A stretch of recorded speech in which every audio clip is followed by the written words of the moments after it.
पानी के तेज बहाव में लकड़ी के दो बड़े बड़े बक्से स्लैश टोकरियां बहती हुई आ रही हैं। काकी अपनी जान जोखिम में डालकर पानी में उतरती है। हे ईश्वर, एक नहीं, दो नहीं, इन टोकरियों में 4 मासूम नवजात बच्चियां हैं। किसी बेदर्द ने इन्हें बहते पानी में फेंक दिया है। काकी चारों बच्चियों को किनारे पर लाती है, लेकिन एक भारी भीड़ की सूखी डाल उसके सिर और आंखों पर आ गिरती है।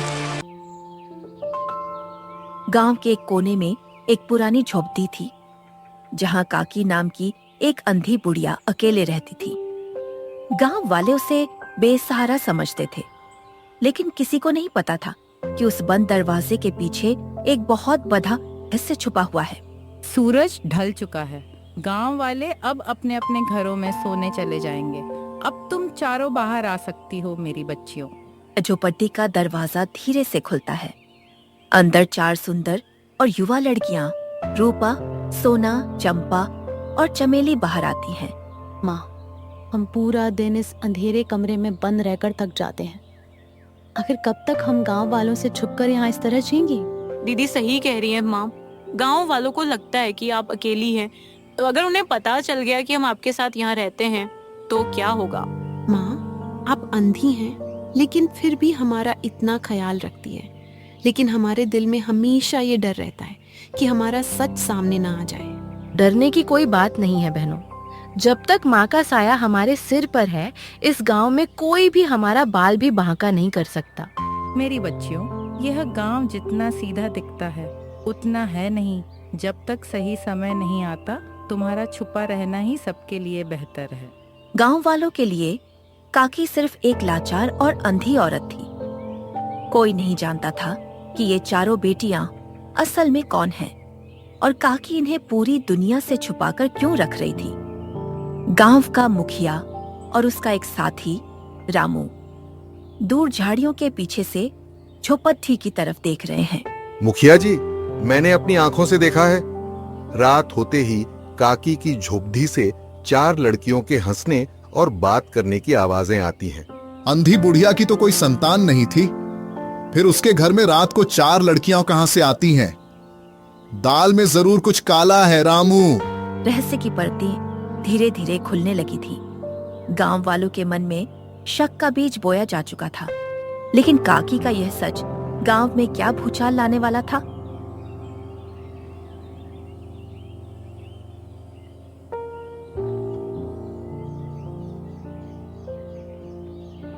गांव के बरगद के पेड़ारे के नीचे गांव का मुखिया और 2-3 गांवी वाले आपस में फुसफुसाते हुए बात कर रहे हैं। गांव में काकी की झोपड़ी को लेकर चर्चाएं शुरू हो चुकी थी।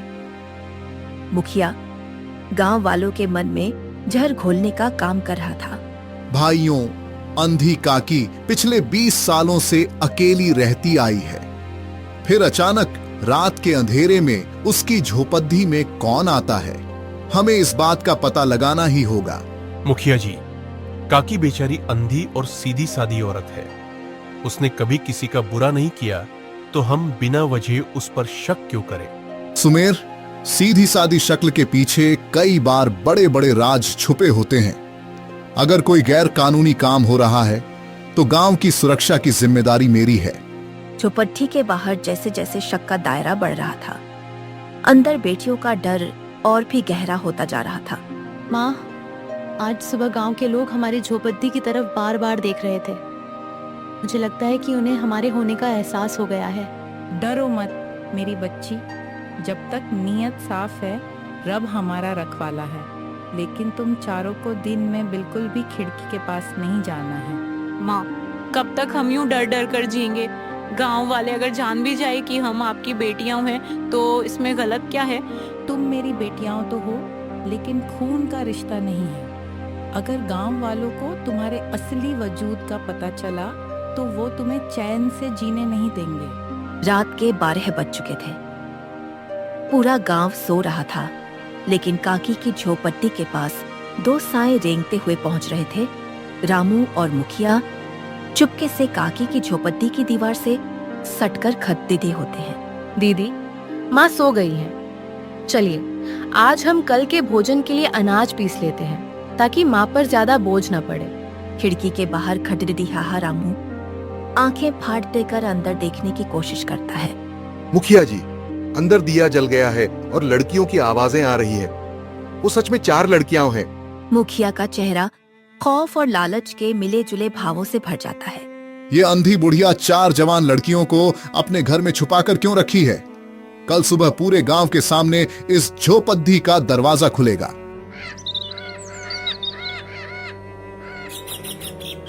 सुबह होते ही मुखिया ने गांव वालों को इकट्ठा कर लिया था। अंधी काकी की पुरानी झोपड़ी के बाहर आज एक अजनबी सा सन्नाटा और खौफ फैला हुआ था। काकी, अब ढोंग बंद करो। हमें पता चल चुका है कि तुम अपनी इस टूटी झोपड़ी में गांव से छुपाकर 4 लड़कियों को रखे हुए हो। मुखिया जी, मैं अंधी और बेसहारा औरत हूँ। इस झोपड़ी में मेरे सिवा कोई नहीं है। फिर आप गांव वालों को क्यों भड़का रहे हैं?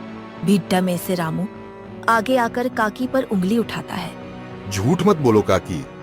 मैंने और मुखिया जी ने खुद कल रात तुम्हारी झोपड़ी में दिए की रोशनी और 4 लड़कियों की आवाजें सुनी थीं।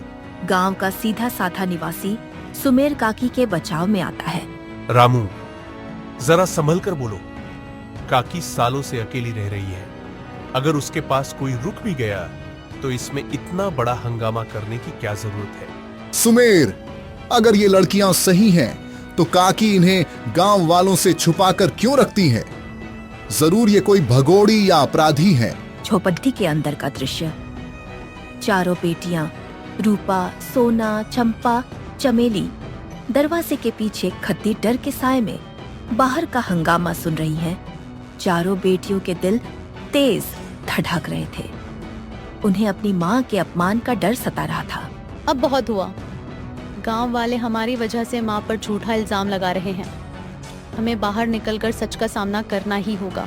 दीदी ठहरो, अगर हम बाहर गए तो गांव वाले हमसे सवाल करेंगे कि हम कौन हैं और कहां से आए हैं। माँ का राज खतरे में पड़ी डीएच जाएगा। माँ ने हमें छुपना सिखाया था, कायर बनना नहीं। अगर माँ की इज्जत पर बात आ जाए तो हमें उनके सामने खद्दा होना ही पड़ेगा। बाहर काकी दरवाजे के आगे तनकर खड़ती हो जाती है। मुखिया, अगर तुम्हें मेरी झोपड़ी की तलाशी लेनी ही है तो मेरी लाश से गुजरकर अंदर जाना होगा।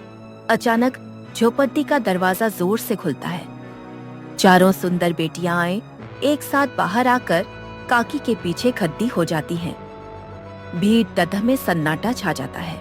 रुक जाइए, माँ को हाथ लगाने की हिम्मत भी मत करना। हम हैं वो 4 बेटियां जिन्हें आप ढूंढ रहे थे। 4 बेटियों को एक साथ सामने देखकर पूरा गांव दंग रह गया। काकी का यह छुपा हुआ रूप सबके सामने आ चुका था। 4 बेटियों को सामने देखकर पूरा गांव हैरान था। 4 लड़कियां न केवल बेहद सुंदर थी, बल्कि उनके चेहरों पर एक अजीब सा सादगी और नूर था। काकी, तुमने पूरे गांव से धोखा किया है। 20 साल से तुम इस गांव में अकेली रहने का नाटक कर रही थीं और अंदर इन 4 अनजान लड़कियों को पाल रही थीं। सुमेर आगे आकर पंचों से हाथ जोड़कर विनती करता है। पंच साहेब, काकी अंधी है। उसने किसी का नुकसान नहीं किया। पहले हमें काकी की बात सुन लेनी चाहिए कि यह सच क्या है। यह कानून के खिलाफ है। कौन है ये लड़कियां? कहां से आई हैं? कहीं यह किसी दुश्मन गांव की जासूस या किसी बड़े घराने की भगोड़ी तो नहीं? चमेली गुस्से में आगे आती है। अपनी जुबान संभाल कर बात कीजिए। हम कोई भगोड़ी या अपराधी नहीं है। माँ ने हमें पाला पोसा है और हमें संस्कार दिए हैं। चमेली, शांत हो जाओ।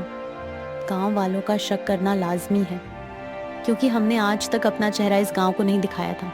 काकी धीरे धीरे पंचायत के बीच में आती है। आंखों में आंसू है, लेकिन आवाज में कड़कपन है। मुखिया जी, ये लड़कियां मेरी सगी बेटियां नहीं हैं। इनके जिस्म में मेरा खून नहीं दौड़ता, लेकिन इनके लिए मेरी ममता किसी सगी माँ से कम नहीं है। जैसे ही काकी ने कहा कि ये उसकी सगी बेटियां नहीं हैं, पूरे गांव में फुसफुसाहट और सनसनी फैल गई। आप ही हमारी माँ हैं। भले ही आपने हमें जन्म न दिया हो, लेकिन आपने हमें जीवन दिया है। हम आपका नाम कभी झुकने नहीं देंगे। काकी का चेहरा गंभीर हो जाता है। 20 साल पहले जब मैं अंधी नहीं थी और इस गांव में एक तूफान आया था, उस काली रात को 4 मासूम बच्चों की चीखें नदी के किनारे गूंज रही थीं। वो 4 मासूम बच्चियां कोई और नहीं, यही चारों थीं जिन्हें किसी पापी ने बहते पानी में मरने के लिए छोड़ दिया था। 20 साल पहले की वो रात बेहद डरावनी थी। आसमान से मानो आफत बरस रही थी और गांव की नदी अपने उफान पर थी हे भगवान, इस भयंकर तूफान में नदी किनारे मासूम बच्चों के रोने की आवाज कहाँ से आ रही है? कौन है वहाँ? पानी के तेज बहाव में लकड़ी के 2 बड़े बड़े बक्से / टोकरियां बहती हुई आ रही हैं। काकी अपनी जान जोखिम में डालकर पानी में उतरती है। हे ईश्वर, 1 नहीं, 2 नहीं, इन टोकरियों में 4 मासूम नवजात बच्चियां हैं। किसी बेदर्द ने इन्हें बहते पानी में फेंक दिया है। काकी चारों बच्चियों को किनारे पर लाती है, लेकिन एक भारी भीड़ की सूखी डाल उसके सिर और आंखों पर आ गिरती है। काकी दर्द से चिल्लाती है और जमीन पर गिर जाती है। उन 4 मासूमों की जान बचाते बचाते काकी की आंखों पर गहरा जख्म लगा। उसी काली रात को काकी ने अपनी आंखों की रोशनी हमेशा हमेशा के लिए खो दी। वर्तमान समय में वापसी। काकी पंचायत के बीच खड़ी आंसू पोंछती है। मैंने अपनी आंखों की रोशनी गंवा दी, लेकिन भगवान ने मुझे 4 बेटियां दे दी। उसी दिन मैंने कसम खाई थी कि मैं इन्हें अपनी जान से बढ़कर पालूंगी। हमारी माँ ने अपनी आंखें खोकर हमें नई जिंदगी दी, फिर हम गांव वालों से दूर क्यों रहीं? क्योंकि माँ को डर था कि वही पापी दोबारा आकर हमें मार न दे। पंचायत में सन्नाटा छाया हुआ है। गांव वाले भावुक हो रहे हैं, लेकिन मुखिया का चेहरा पसीने से तरबतर हो जाता है और वह घबरा कर खड़ा होता है। कहानी जैसे जैसे आगे बढ़ रही थी, गांव के मुखिया की धड़कनें उतनी ही तेज होती जा रही थीं। उसकी आंखों में एक अनजाना खौफ साफ दिख रहा था। बंद करो ये मनगढ़ंत कहानी। कौन पापी? किस नदी में फेंका? ये बुढ़िया गांव वालों की हमदर्दी जीतने के लिए झूठा नाटक रच रही है। रूपा आगे आती है और एक पुराना ताबीज निकालती है। ये झूठी कहानी नहीं है मुखिया जी। जिस टोकरी में हम बहकर आए थे, उसमें यह शाही निशान वाला ताबीज भी मिला था। रूपा वह ताबीज पंचों की तरफ बढ़ाती है। सुमेर उस ताबीज को हाथ में लेता है और ध्यान से देखता है। यह ताबीज, ये तो हमारे गांव के पूर्व मुखिया का खानदानी ताबीज है। इसका मतलब? हाँ, 20 साल पहले इस मुखिया ने अपनी जायदाद और गद्दी बचाने के लिए अपनी ही 4 नवजात बेटियों को नदी में बहवा दिया था, क्योंकि इसे सिर्फ बेटा चाहिए था। पूरे गांव में सन्नाटा छा गया। काकी ने मुखिया के उस भयानक और खौफनाक सच का पर्दाफाश कर दिया था, जिसे उसने 20 सालों से छुपा रखा था। काकी का यह सच सुनते ही पूरे गांव में गुस्से की लहर दौड़ गई। जिस मुखिया को सब आदर देते थे, वही अपनी ही 4 मासूम बेटियों का हत्यारा निकला।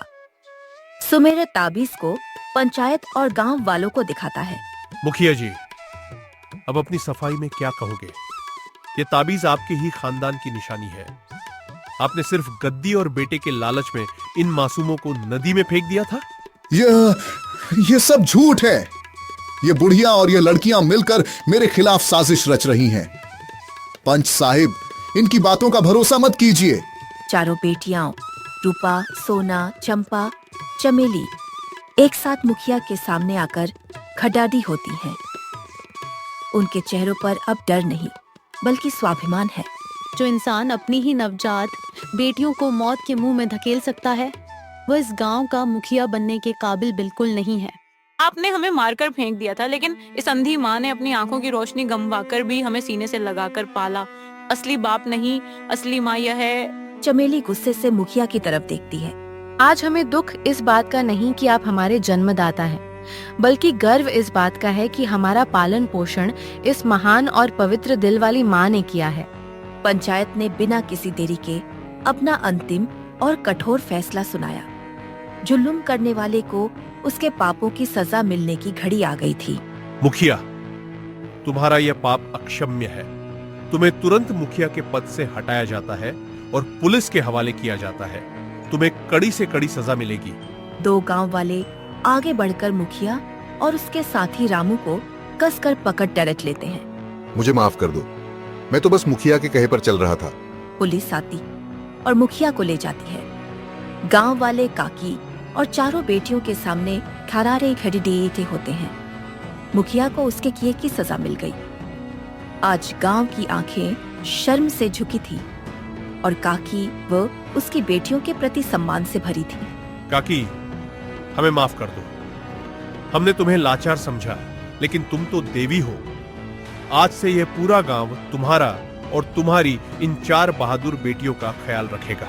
काकी चारों बेटियों को अपने गले से लगा लेती है। बेटियों की आंखों में खुशी के आंसू हैं। बेटियां बोझ नहीं होती, बेटियां तो घर की रोशनी होती है। मेरी आंखें भले ही न हो, लेकिन मेरी बेटियां ही मेरी दुनिया और मेरी आंखें हैं। कहानी की सीख, बेटियां कभी किसी पर बोझ नहीं होती। जन्म देने वाले से बड़ा पालने वाला होता है। सच्चाई और ममता की जीत हमेशा होती है, चाहे अंधेरा कितना ही घना क्यों ना हो।